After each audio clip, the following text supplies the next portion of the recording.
আসসালামু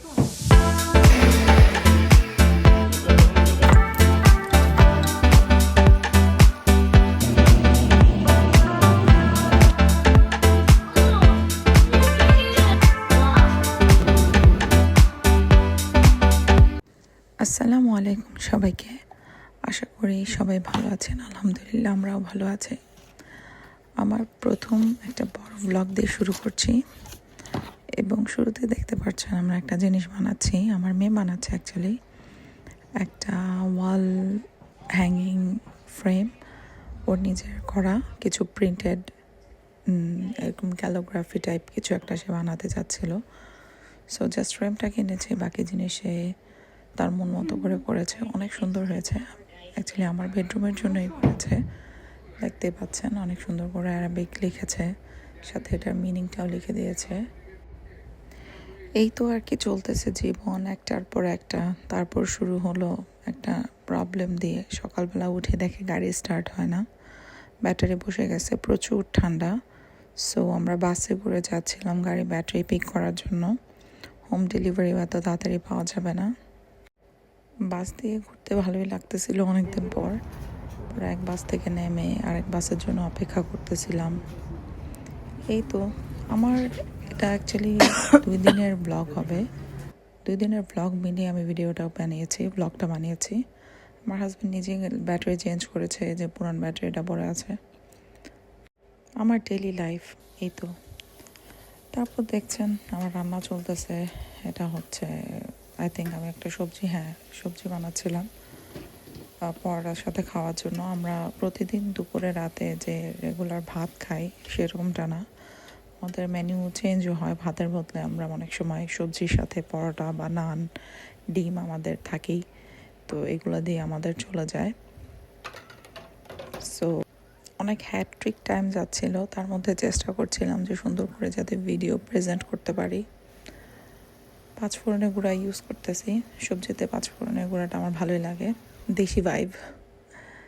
তারপর কি এই যে সবার খাবার দিয়ে নিজের খাবার রেডি করলাম। নিজের খাবার রেডি করে তারপর খেতে বসলাম। আসলে কোনো ভুল হয়ে থাকলে ক্ষমা সুন্দর দৃষ্টিতে দেখবেন, কারণ আমি একদমই নতুন। ব্লগ বানানোর সম্বন্ধে আমার ধারণা খুবই কম। চেষ্টা করতেছি গুছিয়ে কিছু একটা প্রেজেন্ট করার। আসলে অনেক এফোর্ট দিতে হয়, যেটা বানাতে গিয়ে বুঝতেছি। খাবার শেষে বসে একটু লাইট অফ করে চিল করতে গিয়ে মনে পড়লো আমার পেয়ারাটা নষ্ট হয়ে যাবে। তারপরে পেয়ারা ভর্তা বানাইলাম ধনেপাতা কাঁচামরিচ দেয়া। তো এটা খাওয়া শেষ হলো। তারপরে বিকালে আরেক পর্ব শুরু হলো। আজকে আমাদের ফুচকা পার্টি প্ল্যান। তো আগের দিন ফুচকার সব কিছু নিয়ে আসছিলাম। দেখেন ফুচকাটা আমি এয়ার ফ্রায়ারে করতেছি, তেল ছাড়া। আমি আজকে প্রায় অনেক বছর ধরে এয়ার ফ্রায়ারে ফুচকার শেলটা বাসায় বানাই। তেল লাগে না, প্লাস ইজিলি হয়ে যায়। সো আপনাদেরকে দেখানোর জন্য আমি ভিডিওটা করছি যে দেখেন কিভাবে ফুলতেছে। আপনারাও ট্রাই করে দেখতে পারেন, খুব ভালো একটা পদ্ধতি। প্রতিদিন এরকম বিজি লাইফ যায় না, কিন্তু একটার পর একটা চলতেই থাকে, কিছু না কিছু এইটা সেটা হইতেই থাকে। সো এই তো ফুচকা বানানোর প্রসেস চলতেছে, ফুচকা ফুলতেছে। একদম রেডি। তো এখানে ভিডিওটা করার জন্য কয়েকটা দিয়ে আপনাদেরকে দেখালাম। তারপরে যে অনেক সময় এরকম পুড়েও যায়, ভিডিওতে দেখা যাচ্ছে। তো আমি ফুচকা বানানোর সময় না আমার চটপটি ফুচকার টকটা না আমি অনেক স্পেশাল করে বানানোর ট্রাই করি। অনেক কিছু দিই, প্লেন টক পছন্দ না। আমাদের ঘরে সবাই ফুচকা পছন্দ করে, বিশেষ করে আমার মেয়ে। ভিডিও দেখতে দেখতে, রিলস দেখতে দেখতে রাতে মাথায় ভূত চাপলো যে পিঠা বানাবো। সো আমি এত পিঠা বানানোর এক্সপার্ট না, বানাইও না, কিন্তু রিসেন্টলি কি দেখতেছি কি মন চাইতেছে। সো অনেক রেসিপি আসতেছে বারবার পিঠার এই সেই। তো মুগ ডাল দিয়ে একটা পিঠা। পরে কি আর এই রাতে বেলা 11টা বাজে মনে হয় তখন আমি বসে বসে মুগ ডাল ধুয়ে টেলে ভিজায়। ভিডিওটা দেখেন, ভালো লাগলে ট্রাই করে দেখতে পারেন, ভালো লাগতে পারে। আমার কাছে মজাই লাগছে, কারণ মুগ পাকুর পিঠা আমার খুব পছন্দের একটা পিঠা, যেটা আমার মা বানাতো, কিন্তু আমি পারি না, কখনো ট্রাইও করি নাই। 2-1বার মনে হয় চিন্তা করছিলাম, কিন্তু পরে চিন্তা করছি যে না, আমাকে দ্বারা সম্ভব না। তো পিঠার প্রসেসিং করতে গিয়ে দেখি পিঠার সব ইনগ্রেডিয়েন্টস আছে কিন্তু চিনি নাই। চিনি এতই কম যে আমি পুরা পিঠার প্রসেসিংটা এখন শেষ করতে পারবো না। পরে আর কি করব, চেক করে দেখি এই যে চিনির পরিমাণ অনেক কম, তো এটা হাফ প্রসেসিং করে আমি রেখে দিই। ওই যে নারিকেল গুড় দিয়ে পাক দিয়ে আর মুগ ডালটা সিদ্ধ করে, মানে মুগ ডালের যে আটাটা বানায় সেটা চালের গুঁড়ি দিয়ে আর কি, চালের গুঁড়ি আর মুগ ডাল মিক্স করে ওটা বানায় আমি রেখে দিই। এখানে গুড়, নারিকেল, আমার কাছে ড্রাই নারকেল কোকোনাট ছিল, ওগুলাই দিয়ে আমি কাজ চালাই দিই আর কি। এই তো নারকেলের পুরটা রেডি হয়ে গেছে। তারপরে মুগ ডালটাও দেখলাম যে সিদ্ধ হয়ে গেছে, তো ওইটার মধ্যে আমি আন্দাজ মতো, নিজের পরিমাণ আন্দাজ মতো বুঝে আমি ওটার মধ্যে কিছু চালের আটা মিলাই দিছিলাম, মানে যেটা আমি রেসিপি দেখেছিলাম ওইভাবেই, ওইটা দেখে আর কি ওই স্টাইলে করার চেষ্টা করতেছিলাম। কিন্তু আমার কাছে চিনি ছিল না, নাহলে রাতে বেলায় করে ফেলতাম। তো হাফ কাজ করে রেখে দিছি পরের দিনের জন্য। পরের দিনে অবশ্য শুক্রবার, অনেক কাজ ছিল, সো ইচ্ছা আছে মসজিদে যাওয়ার। মসজিদে এমন একটা জায়গা যেখানে গেলে নিজেদের ধর্মটাকে ফিল করা যায় দেশের বাইরে, কারণ এখানে মসজিদ ছাড়া আমরা তো আর আজান শুনতে পাই না। মসজিদে গেলে সেই ভাইবটা পাওয়া যায়। রাতেবেলা লেট নাইট আমাদের আবার ফুচকার ক্রেভিং ওঠে, তো আমরা আবার বসে বসে যে লেফট ওভার ছিল ওগুলা মা মেয়ে মিলে খাই, যা ছিল আর কি।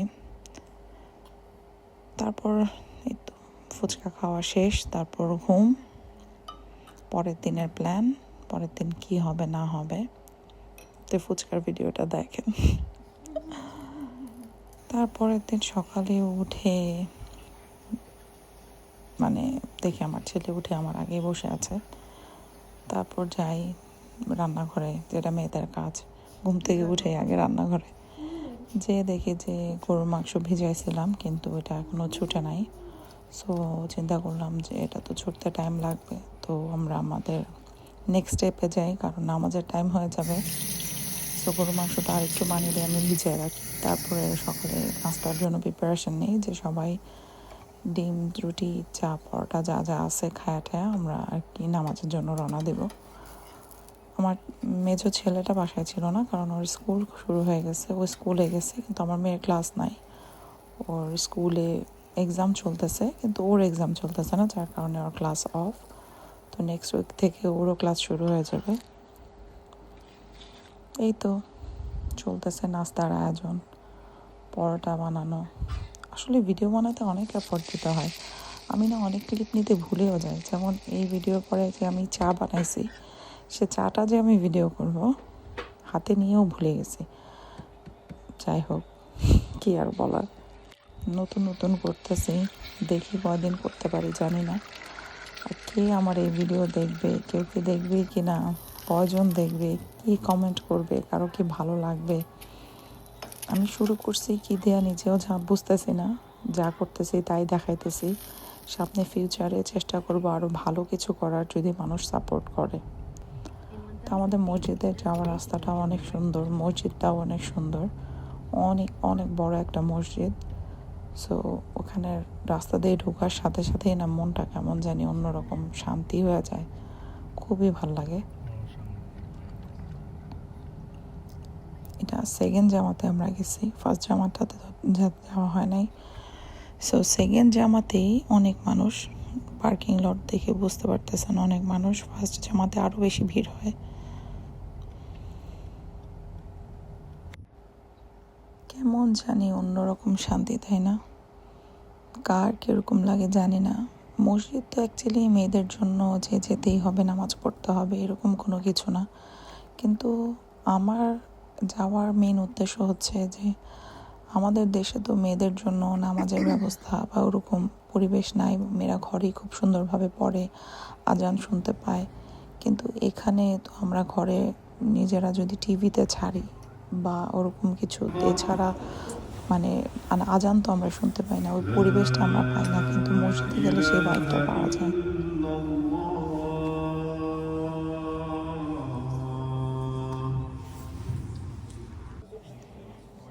নামাজ শেষ, সবাই বের হয়ে যাচ্ছে, আমরা বের হচ্ছে। আমি আরেকটু বসতাম, নামাজ শেষ হয়ে আর সাথে সাথে আমার সাথে সাথে বের হতে ভালো লাগে না, মনে হয় আর একটু বসি, কোরআন তেলাওয়াত করি, বসে থাকি, এমনিই বসে থাকতে ভালো লাগে কেন জানি।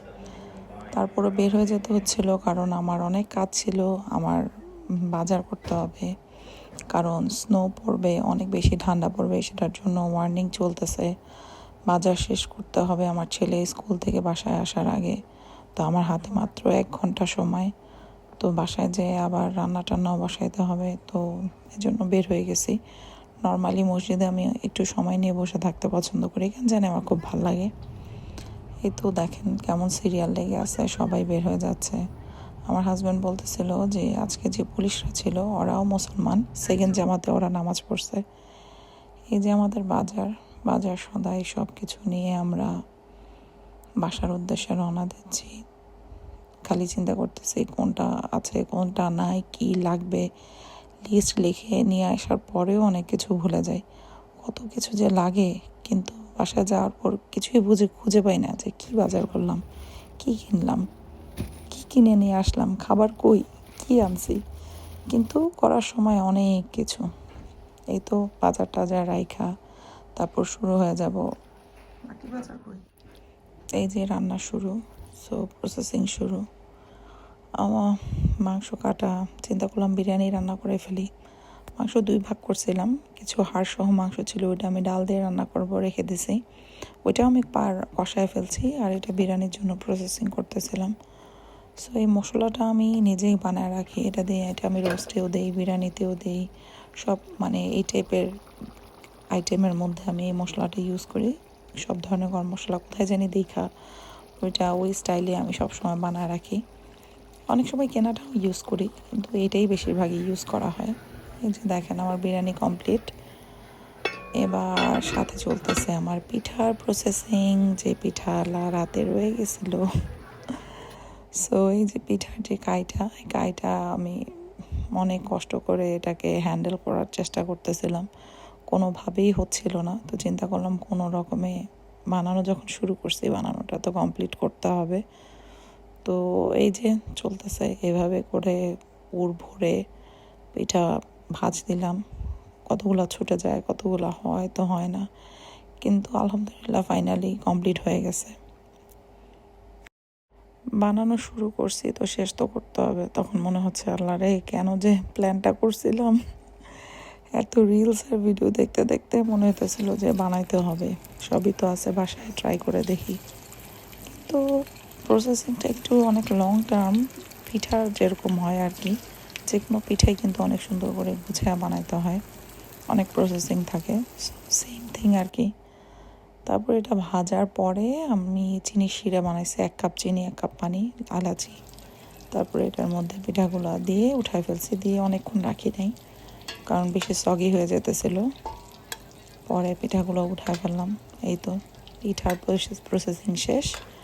একদিক দিয়ে পিঠা হচ্ছে, আরেক দিক দিয়ে আমার হাজব্যান্ড সালাদ কাটতেছে, কারণ আমরা এখনও দুপুরের খাবার খাই নাই। দুপুরের খাবার খাইতে খেতে অনেক বেশি লেট হয়ে গেছে। পরে সব শেষ করে দুপুরের খাবার খাইতে বসলাম। আলহামদুলিল্লাহ, আল্লাহর শেষ রহমত, অনেক ভালো খাবার খাই আমরা, তাই না? যখন যা মন চায় তাই খেতে পারি, আল্লাহর শুকরিয়া। আলহামদুলিল্লাহ বলেও শেষ করা যাবে না।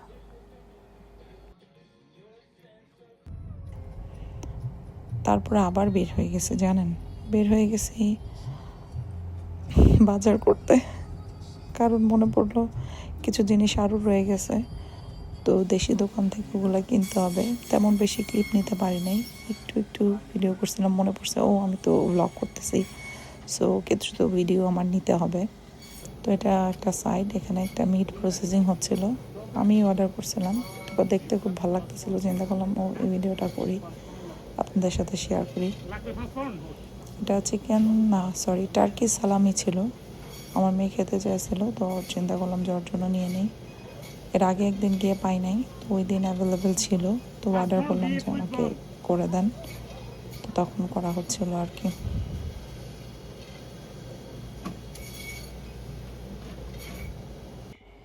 আমার ছোট বাচ্চাটার লেখাপড়া দেখতে দেখতে, যদি আমার ব্লগটা আপনাদের ভালো লেগে থাকে সবাই লাইক এবং সাবস্ক্রাইব করতে ভুলবেন না। আল্লাহ হাফেজ।